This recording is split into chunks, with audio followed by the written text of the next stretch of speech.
Flowing entirely within the county of Suffolk, in the east of England, the River Orwell has, for centuries, been the lifeblood of Ipswich, the county town. Stretching from the centre of Ipswich to the sea at the Harwich Haven and Felixstowe, it widens into an estuary flanked by mudflats, which attract birds by the thousand in winter.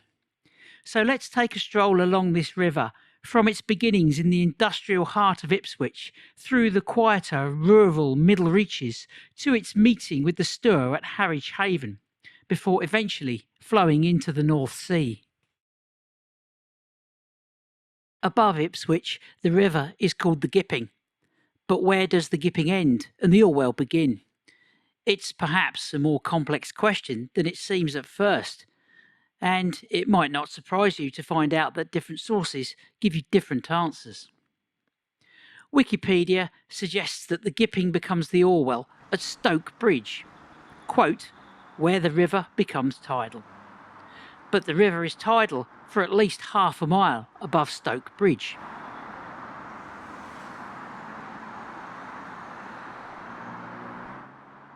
Perhaps the most compelling argument is that the river starts at the Rapier Sluice next to Yarmouth Road, where the River Gipping splits.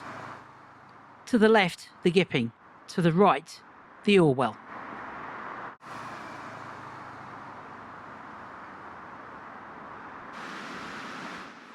At the Handford Sea Lock, the Gipping falls into the Orwell, and the combined river is now referred to as the Orwell, as animated here.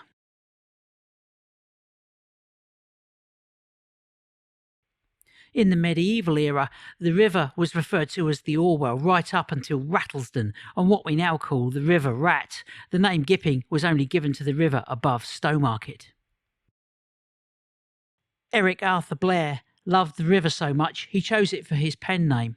George Orwell gave the English language the adjective Orwellian following the publication of his final novel, 1984, in 1949. Our local river gave the English language a new word.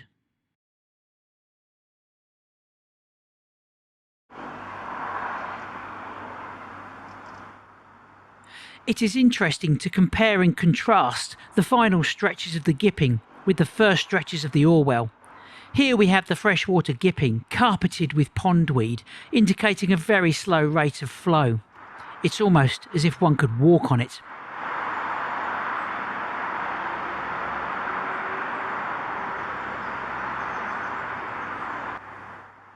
The pondweed provides a banquet for these moorhens, living a surprisingly quiet urban life within earshot of two busy major routes through town, London Road and Yarmouth Road. Often shy and unobtrusive birds, this family has clearly become accustomed to the presence of humans.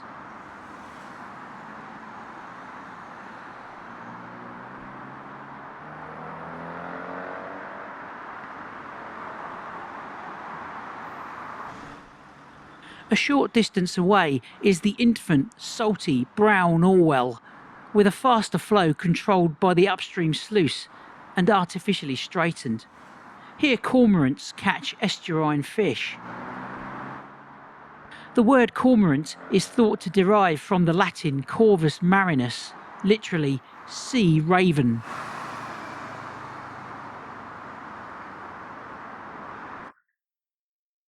Revell's Weir is just one of the impediments to the natural flow of the river as it winds through Ipswich, here viewed from the Sir Bobby Robson Bridge.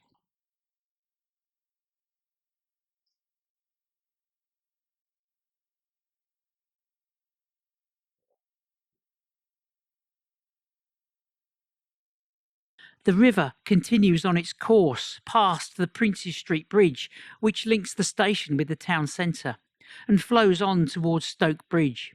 It's not unknown for kingfishers and redshanks to be seen on this stretch in winter.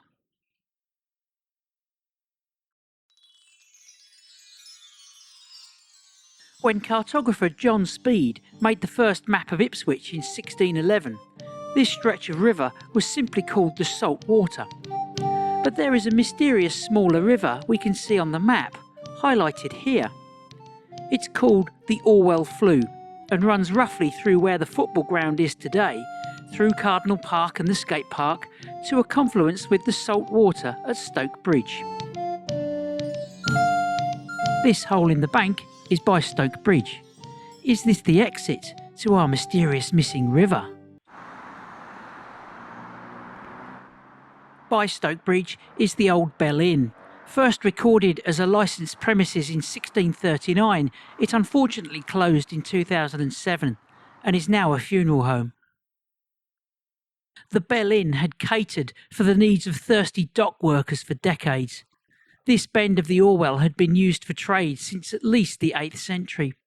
An 1837 Act of Parliament allowed for the construction of what was, at the time, the largest enclosed dock in the United Kingdom. This opened in 1842. Nowadays, seagoing traffic is handled further down the river.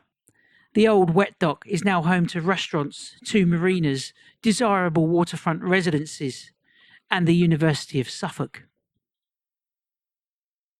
This view from Fox's Marina towards Cliff Quay is dominated by cranes and warehousing, showing us where the modern dock traffic is handled. The marina is situated at the point where the Belstead Brook meets the Orwell.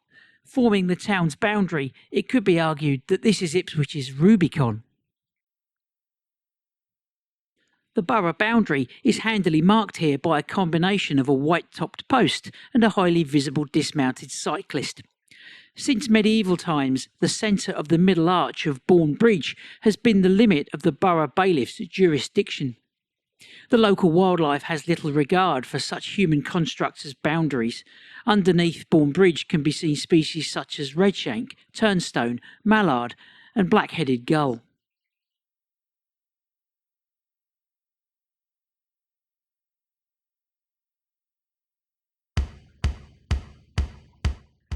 Here, turnstones give us a graphic illustration of how they got their name. In winter, turnstone flocks numbering hundreds of birds can be seen all along the estuary.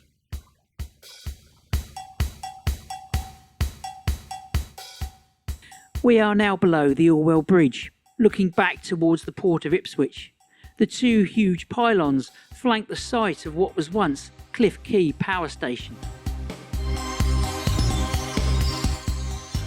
Opened in 1949, the power station was badly damaged by fire in 1982, leading to its closure in 1985 and its eventual demolition in 1994.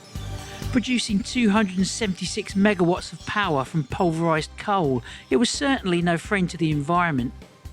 A 7,500 square metre bulk storage shed stands where the Cliff Quay power station once loomed over the river. In August 2024, a 356-tonne generator was offloaded at Cliff Quay. Many roads in the local area had to be closed to facilitate its onward transport.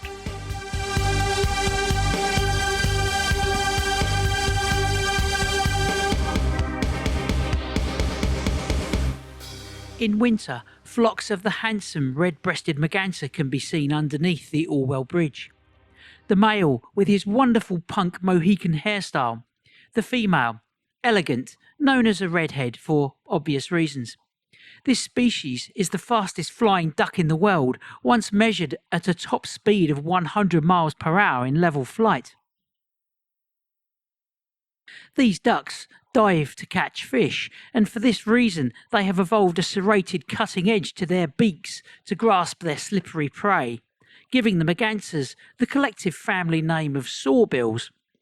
The scientific name Mergus serrata reflects this, coming from the Latin for sawyer. The sign may say 6 knots, but this is actually a flock of 8 red-breasted mergansers, 5 males, 3 females. RSPB figures put the number of breeding pairs at 1,650, swelling to a total population of 11,000 birds in winter. This black swan had escaped from nearby Stutton Mill. It's estimated there are around 9 pairs breeding in the wild in the UK. More Ipswich, Queensland than Ipswich, Suffolk, this one has taken somewhat of a shine to one of our native swans. Now we have reached the Orwell Bridge, the lowest crossing point of the river. let's first take a stroll down the western, or Shotley, bank.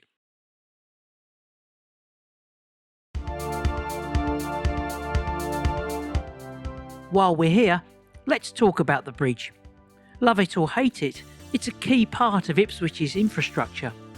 When it is shut for whatever reason, gridlock ensues in the middle of town. It doesn't just carry motor traffic going to and from the port of Felixstowe. It also carries a water main from the nearby Alton Water Reservoir, as well as telecommunications and power cables.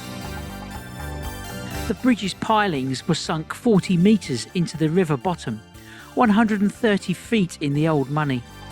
Construction of the bridge began in October 1979, and the bridge was finally completed on April 1st, 1982, opening to traffic on December 17th of that year.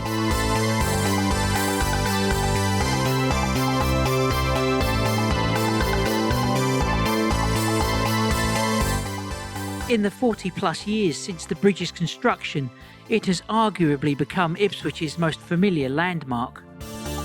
It's appeared on the silver screen in the 1987 drama The Fourth Protocol and the 2013 film The Numbers Station. It was also the backdrop to a 2001 advert for the AA, in which the patrolman directed an old flame to the railway station. However, those of us familiar with the area quickly pointed out that he had actually sent her in completely the wrong direction.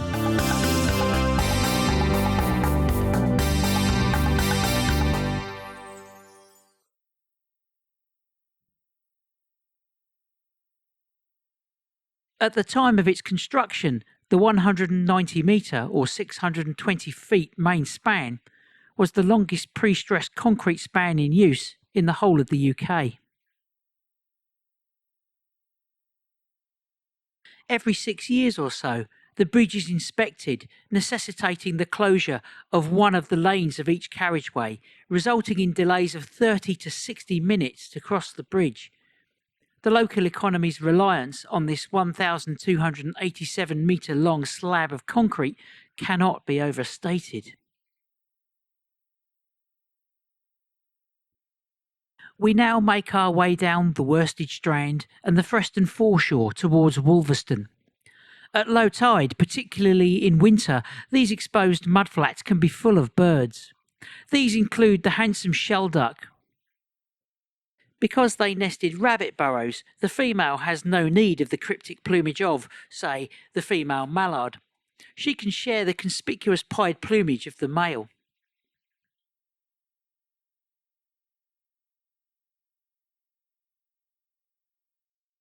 More turnstones.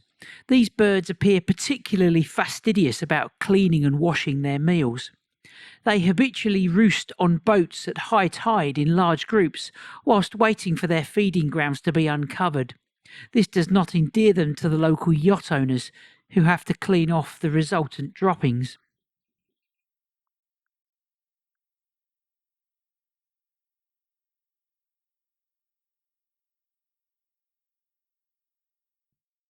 This view down towards the marina at Wolverston shows just how many birds these mudflats can attract. They echo to the plaintive piping call of the redshank, the soundtrack to Suffolk's wide open estuaries.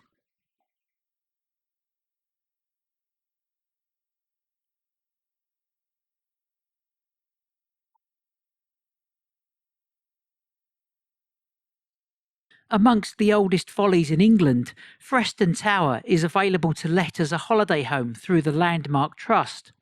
According to their website, it was built in 1578 by Ipswich merchant Thomas Gooding, perhaps as a lookout to watch for his returning ships. A local legend, recounted by local author Reverend Richard Cobbold, is that the tower was built by Lord de Freston in the 15th century for his daughter Ellen, so she could study a different subject on a different floor 6 days of the week. The smallest of the regularly occurring wader species on the Orwell in winter is the industrious dunlin. A circumpolar breeder, they also nest in the high moorland of North and West Britain. The first Canada geese were introduced in the 17th century as an addition to King James II's wildlife collection in St James's Park, Now they are widespread and common throughout the country. Wintering in the comparative warmth of the United Kingdom, these black-tailed godwits have come to us from Iceland, as Western European populations tend to move to North Africa. In flight, these birds have a distinctive black and white wing bar, which readily distinguishes them from their bar-tailed cousins, occasional single birds of which can also be found on the Orwell in winter. Common redshanks also gather in sizable flocks. This bird is known as the sentinel of the marsh, as it is a wary and nervous species, the first to take to the air with its strident alarm call should there be predators, real or imagined, abroad.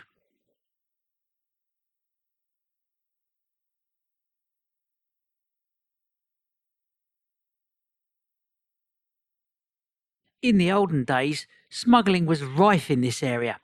The cat house gets its name from the tale of the deceased family feline that was stuffed and placed in the window of the house to signify that the coast was clear of excisemen and it was safe for contraband to be landed. Onward to the picturesque hamlet of Pin Mill. The Button Oyster has historical records going back to 1456. It was subsequently recorded as a public house in 1553. Rumours persist locally that the pub was a meeting point for King Edward VIII and Wallis Simpson, who was staying in Felixstowe awaiting her divorce to be finalised. Parts of the building are dated back to the 17th century, and it is a Grade II listed building.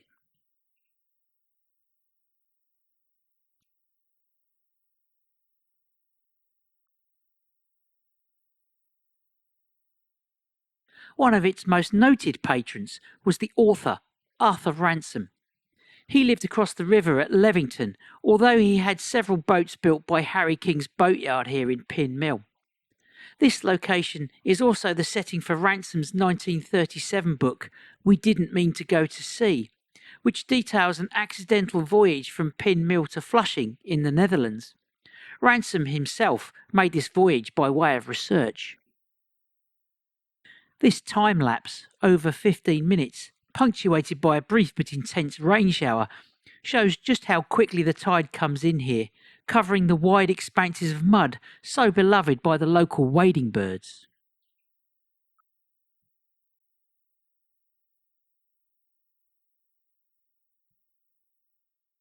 Here's the view downriver towards Ransom's erstwhile home in Levington. To the left, you can make out the modern Levington Marina in the distance. Now one of the most common birds along the river, before the 1990s, the little egret was rarely, if ever, seen on the River Orwell. Its dramatic expansion in both range and numbers over the last 30 years is graphic illustration that wildlife populations are always adapting. Scientists theorise that the expansion of many heron species northwards is a consequence of our changing climate.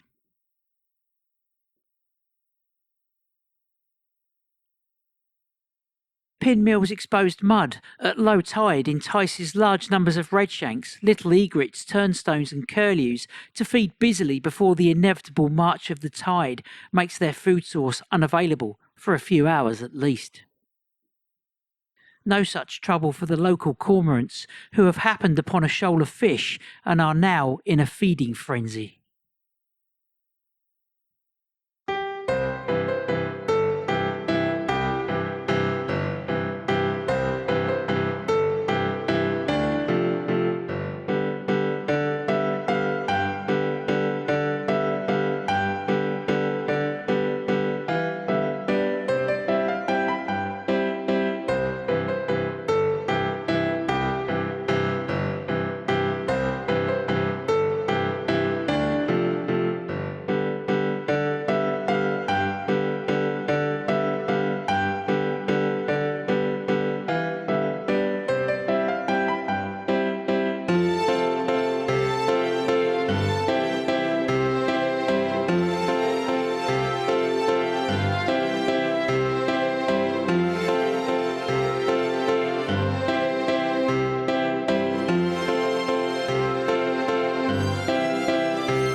The motor vessel Suntis, making her way downriver from the port of Ipswich, reminds us that the Orwell is still very much a working river.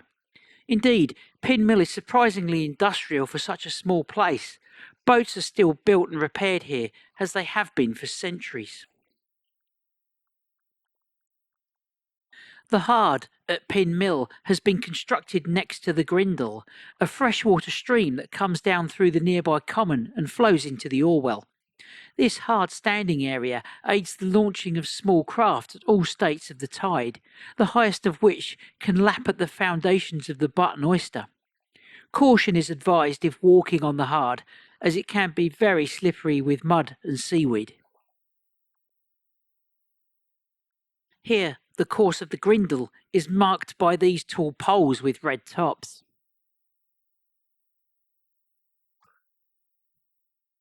These poles also make for handy perches for the local herring gull, keeping a wary eye on the surrounding area in the hope of scavenging a free meal. Pin Mill makes for a bucolic setting for many houseboats, but it's also where vessels go to die. Several wrecks adorn the foreshore here, slowly being reclaimed by nature as the years go by.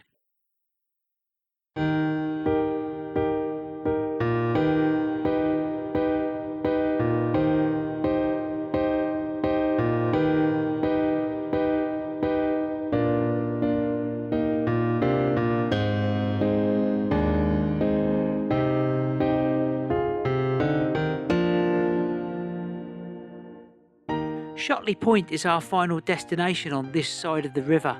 Despite being on the other side of the Harwich Haven, the area is still dominated by the enormous port of Felixstowe, where the world's largest container ships load and unload their cargo. The haven is a busy waterway where Border Force patrol vessels and tugs scurry amongst yachts and pleasure craft, all the while avoiding the huge container-carrying behemoths that fuel our economy. A fleet of lightships safely guide craft around the haven at night, keeping them away from the dangerously shallow stretches of mud and sand that could trap the unwary or inexperienced mariner. These are maintained by Trinity House. On the extreme right of this view, you can see Harwich, the old Navy Yard. In the middle, you can see two large container ships, docked on berths 8 and 9, built specifically to handle the very largest such vessels in the world. Between them is the exit into the North Sea. In the 1980s, the port of Felixstowe was expanded northwards onto an area called Fagbury Flats. Now the key frontage of the port of Felixstowe extends for 2.7 kilometres or 1.6 miles. Shotley Marina is located directly on the point, giving access to the Orwell, Stour and the open sea. It's not just a safe haven for boats. Little grebes shelter here in winter. A pair of red-breasted mergansers, as we have previously seen further up the river, give us great views. Normally a shy species that keeps as far away from the banks and from humans as possible, these ones are giving us a magnificent diving display.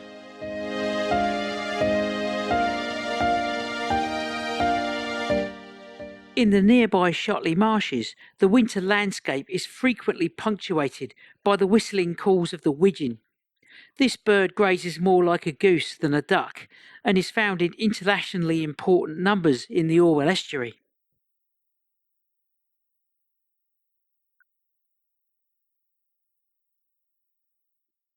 Also occurring in internationally important numbers is the Brent goose. A few non-breeding birds can occasionally be seen in the summer months, but this is almost exclusively a winter visitor from their breeding grounds in the Siberian Arctic. Flocks numbering hundreds of birds in loose family groups are a common sight here. Birdwatchers scan these dark-bellied Brent geese in case a much rarer subspecies, such as the pale-bellied Brent goose or the American black brant, has arrived with them. They feed on eelgrass and sea lettuce in the intertidal habitats.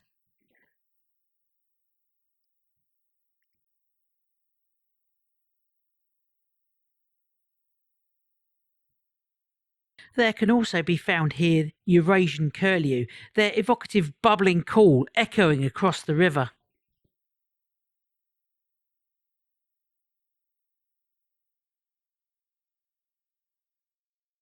We have reached the end of the Shotley Peninsula and can go no further, so we retrace our steps and cross the Orwell Bridge for part 2 of our journey. This presentation has been brought to you by the Ipswich RSPB local group. The group exists to provide a programme of both indoor and outdoor activities for local birdwatchers. During the winter months, our indoor programme provides a series of talks on wildlife and conservation themes, both locally and further afield. Whilst year-round, we run a programme of birdwatching opportunities in the local area with our team of experts. Interested? Go to group.rspb.org.uk/Ipswich to find out more. And now, on with the show.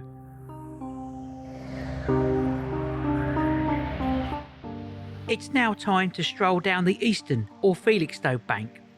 From the Orwell Bridge, our first stop will be Levington Creek. Watched over by St Peter's Church, the creek comprises a large expanse of estuarine mud and salt marsh, 5 hectares of which is managed by Suffolk Wildlife Trust as their Levington Lagoon Reserve. This area attracts waders and wildfowl so characteristic of the Orwell.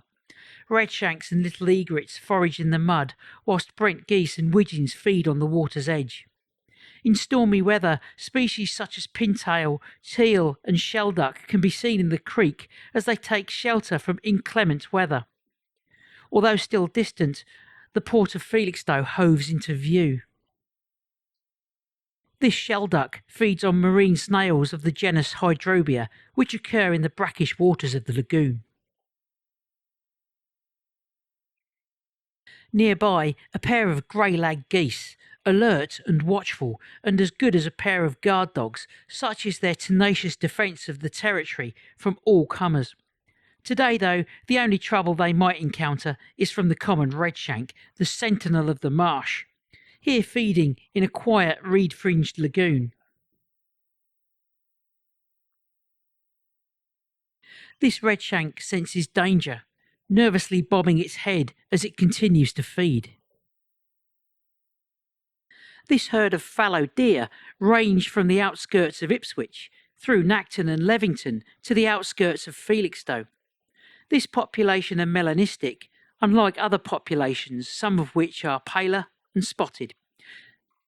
The ancestors of this herd might possibly have been introduced centuries ago for sport, given that there are several large properties in the area, including Orwell Park at Nacton.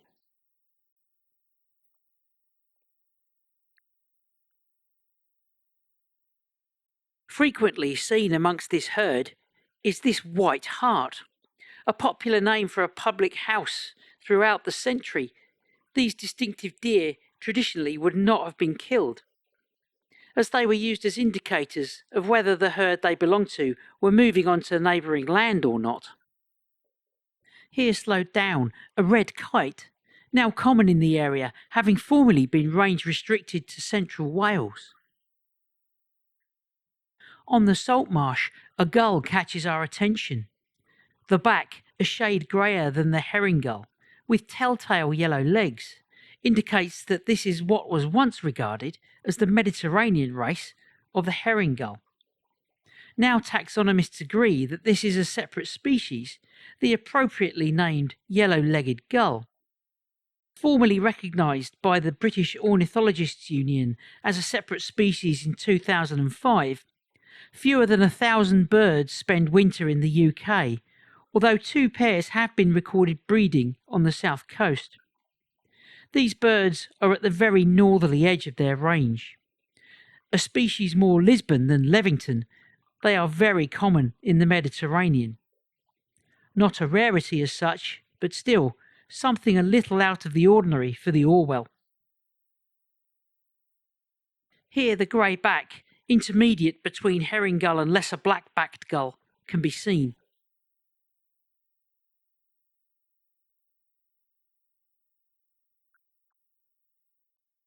It's a short walk past the marina at Levington to our next location, Loompit Lake. Loompit Lake lies next to a wide tidal bay of the River Orwell, this view going back towards Ipswich. It attracts many of the bird species we have already seen on our journey. This sign leaves us in no doubt as to why Loompit Lake exists. Created by the Great Flood of 1953, it is attractive to all kinds of fishermen. It's no surprise that one of the county's largest breeding cormorant colonies is here.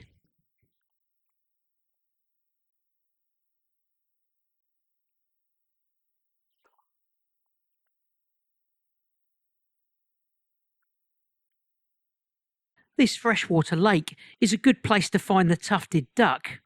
The female is a uniform brown colour, whereas the male has a glossy purple head when seen in good light, along with distinctive white patches on his flanks. This is our most common diving duck, and these birds were in their post-breeding moult, hence the lack of a lengthy crest, which as a general rule only the male has. Britain's smallest dabbling duck, indeed Britain's smallest duck full stop, is the Eurasian teal. Although found year-round, numbers explode in winter as birds from the colder parts of Europe descend on our relatively warmer shores. These birds divide their time between the freshwater of the lake and the nearby estuarine mud. Loompit can also be thought of as Suffolk's Swan Lake. With the breeding of the summer done, these birds gather in large numbers in post-breeding flocks.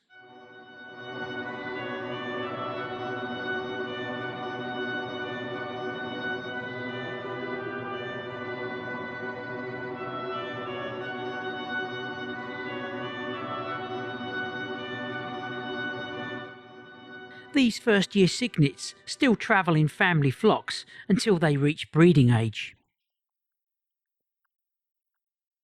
Sailing up the river, a magnificent sight.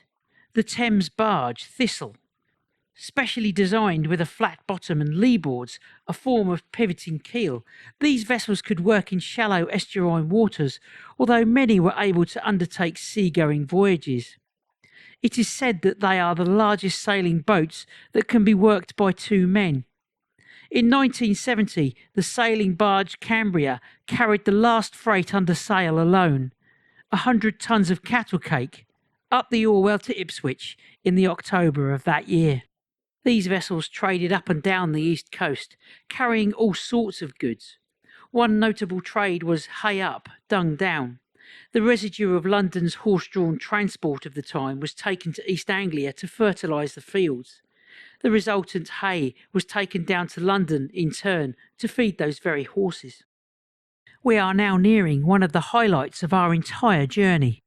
Trimley Marshes Nature Reserve can trace its origins back to the mid-1980s expansion of the port of Felixstowe, being created in mitigation for the loss of Fagbury Flats, a feeding ground for thousands of wading birds that was buried under the most northerly extent of the docks. 85 hectares of grazing marshes, islands, reed beds and reservoirs is managed by the Suffolk Wildlife Trust. It is remote, a 30-minute walk to this gate from the car park, but there is plenty to be seen on the way, like long-tailed tits. These wonderful little birds are easily seen, but not so easily filmed, rarely staying still for long. They are often given away for the first time by their high-pitched calls. It is still another 15-minute walk to the visitor centre and bird hides, but by the entrance gate is a flight of steps up to a viewpoint that gives this overview of the entire reserve. The reserve can also be reached on footpaths from Loompit Lake, a walk of similar length to that from the Trimley car park. But the long journey is often rewarded with some spectacular displays of wildlife. In 1990, this was all farmland, a blank canvas for conservationists to work on. A series of ditches, dikes, pools and lagoons was created to provide places for breeding species such as lapwings and redshanks. In spring and summer, the reedbed species such as sedge warblers and reed warblers provide a near constant soundtrack with their incessant songs. Year round, the Chetty's warbler, a species which bred for the first time in the UK in 1973, but now a common bird in East Anglia, shouts his loud, explosive song while simultaneously hiding out of sight of the frustrated observer. Marsh harriers are now commonly seen hunting in the area, and on occasion a genuine rarity might drop in. Pectoral sandpiper, black-winged stilt, Pacific swift and stilt sandpiper are just some of the species that have enticed the twitchers down the long track. We find ourselves here at the northern limit of the port of Felixstowe. The soundtrack here is much more mechanical and industrial, with a constant blare of klaxons and alarms. This sign leaves us in no doubt that we should stay on the north side of the fence, but even in the shadow of the giant cranes there is wildlife.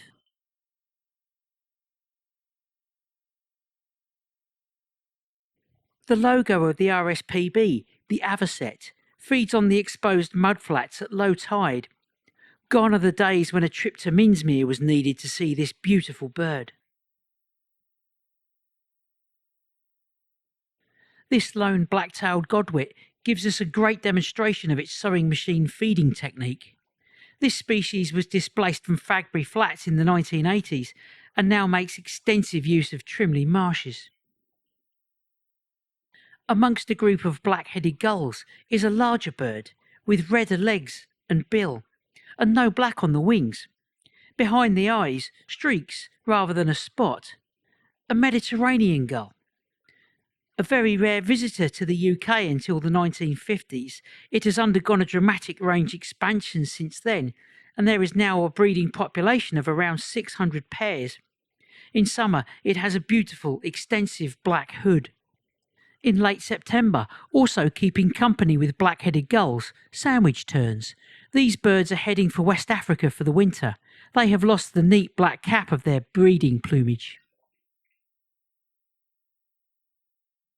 As the tide rolls in, birds are forced from the river edges to the flooded fields of the Trimley Marshes Reserve. Here we are looking back up the river towards Ipswich, tenaciously hanging on to a patch of fast disappearing mud, this curlew, with its distinctive long curving bill.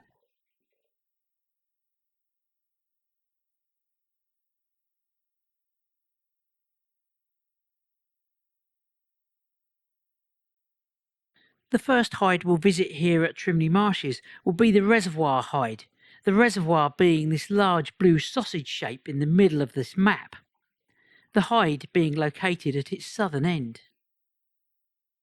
The reservoir hide is open at weekends and on Wednesdays, allowing observers to get close to the local dabchicks. Little grebes can be found on reservoirs and ponds year-round, with some heading to estuaries and coasts in winter, to take advantage of the warmer water, particularly in harsher weather. The UK breeding population is estimated at around 7,000 pairs.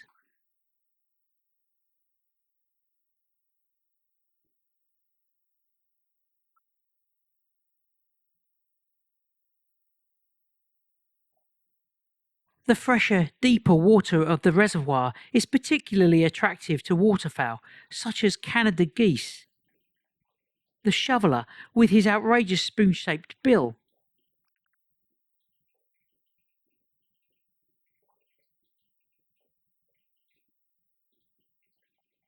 and the ubiquitous coot, bobbing about like bath toys. A series of hides overlooks the fields known as the summer flood and winter flood, where the birds displaced by the rising tide gather. Incoming black-tailed godwits show us their diagnostic black and white wing bar.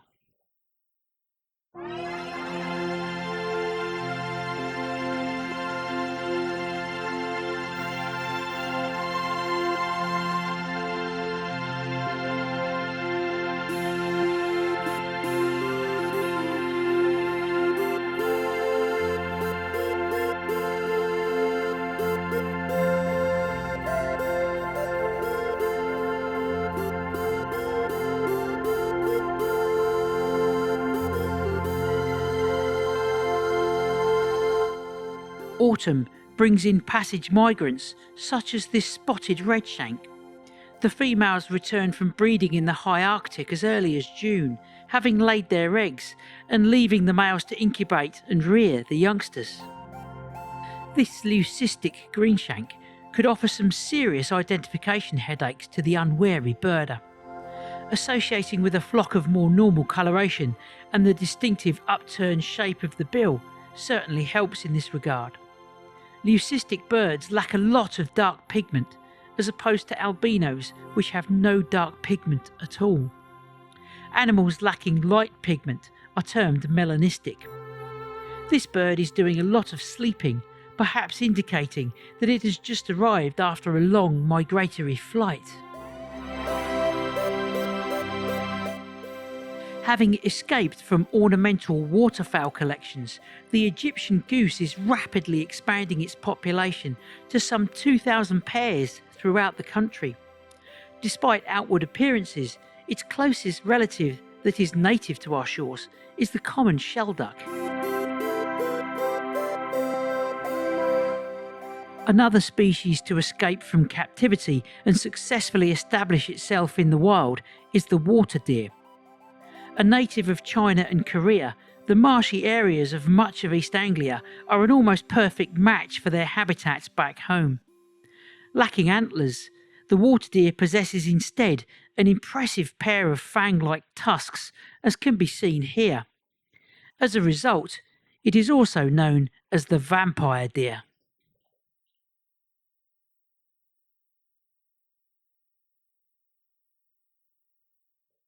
Like at so many nature reserves, cattle are used as a management tool at Trimley Marshes. Here they are grazing the short grass on the winter flood, which benefits breeding waders like lapwings and redshanks. And throughout the world, wherever you get cattle egrets. This species has undergone an enormous range expansion over the last century or so, and breeding was first proven in the UK in 2008. Nevertheless, the UK population is still only around 100 birds.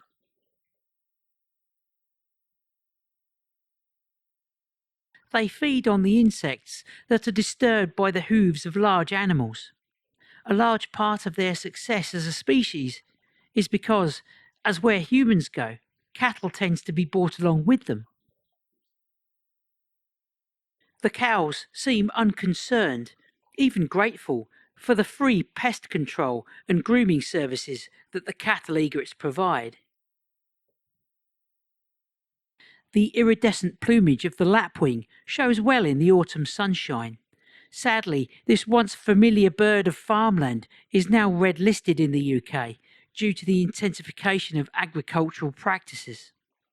No such problems for the avocet, which since becoming re-established as a breeding bird on the Suffolk coast in 1947, now numbers around 2,000 breeding pairs UK-wide, with more birds arriving from the continent to spend the winter here.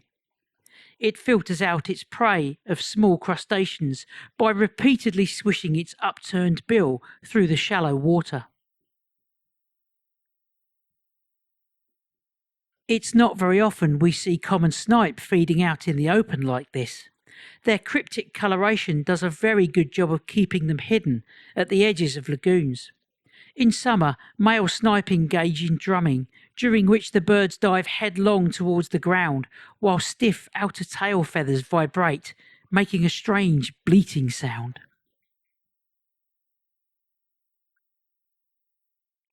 Here we look down the river towards Shotley Marina, where our journey down the west bank of the Orwell ended.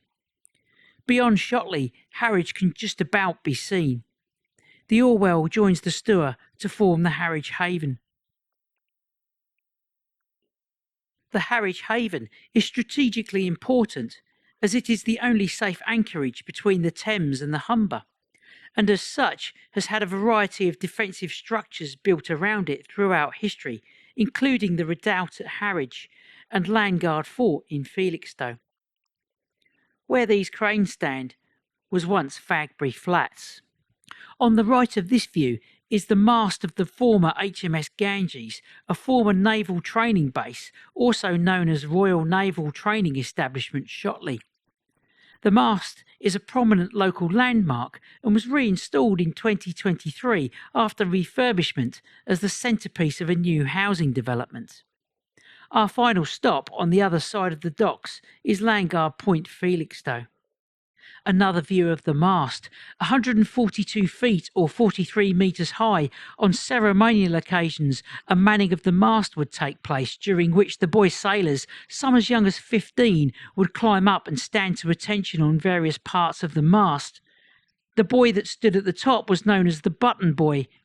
The only known accident resulting in injury was the unfortunate fatality of 15-year-old Alfred Hickman, who fell and missed the safety net below on 6th of October 1928, whilst climbing the mast during leisure time, which trainees were allowed to do. An orphan with no known family, he is buried at St Mary's Church, Shotley. This view across the haven is towards Harwich. The building you can see to the right, with the barrelled white roof, marks the Navy Yard Wharf, which now handles roll-on, roll-off traffic from Scandinavia and Belgium. As the name suggests, naval ships were built here during the 16th and 17th centuries. The spire of St Nicholas's Church on the left serves as a handy landmark for incoming ships. The building to the right is the Pier Hotel by the Halfpenny Pier, where the ferry from Felixstowe lands.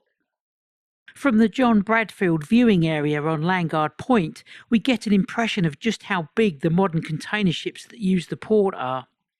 This one, the MSC Isabella, is 400 metres or 1,312 feet long, with a beam of 61 metres or 200 feet wide. She has capacity for the equivalent of 23,656 20-foot containers. With our backs to the open sea, we are now looking over Landguard Common towards the Bird Observatory. The observatory is housed in one of the many defensive buildings built to guard the Harwich Haven. Within the compound, birds are trapped, ringed and released to further our understanding of bird migration. Landguard attracts some real rarities from time to time, including pied wheatear and trumpeter finch, both firsts for Suffolk. In spring and autumn, Landguard is one of the most reliable places in Suffolk to see northern wheatear as they pass through on their way to and from Africa and their breeding grounds in northern and western Britain. The wheatear is a nervous and wary bird, anxiously flicking its wings and tail if it perceives danger. The white rump and inverted black T-shape on the tail are often all that is seen of the bird as it flies away. Worldwide, there are 33 species of wheatears, formerly considered as members of the thrush family, but now more commonly placed amongst the Old World flycatchers. The distinctive yellow hull of the Harwich Harbour ferry is instantly recognisable as she crosses between Felixstowe, Harwich and Shotley. Running from the end of March to the end of October in favourable weather, the ferry takes pedestrians and cycles only. Cars still have to take the 50-minute, 35-mile drive around the Orwell and Stour estuaries to reach Harwich. As of September 2024, there is still no way for cars to traverse the 2 miles of Harwich Haven. The ferry is a good way to see ships in dock close up, both in Felixstowe and Harwich, and the ferry company also runs seal watching trips in the nearby Walton backwaters. These are also good for birds such as widgeon, Brent goose and ringed plovers. Before long, the ferry has almost disappeared to view in the wide expanses of the Harwich Haven and into the mouth of the River Stour, which continues westwards for 47 miles to its source on Ratting Common, Cambridgeshire. Landguard Common is a good place to see more familiar species such as meadow pipits and flocks of starlings in autumn and winter. In the car park of the nearby viewing area, the starlings have become remarkably tame, allowing close views of their iridescent plumage. When the light strikes these birds, the generally black plumage shines with hues of purple and green, accentuated in winter by pale fringes to the feathers. In autumn, young birds gather in noisy flocks like delinquent teenagers, constantly quarrelling amongst one another. They will remain in these flocks until the spring, when they disperse to find mates and breed. Landguard has also attracted the much rarer rosy starling, so it's always worth checking through the flocks, just in case. We are now at the open sea, at the mouth of the Harwich Haven, and at the furthest extent of Landguard, Suffolk's most southerly point. Across the water is Dovercourt, and beyond that, the Walton backwaters. The seaside wouldn't be the seaside without a herring gull.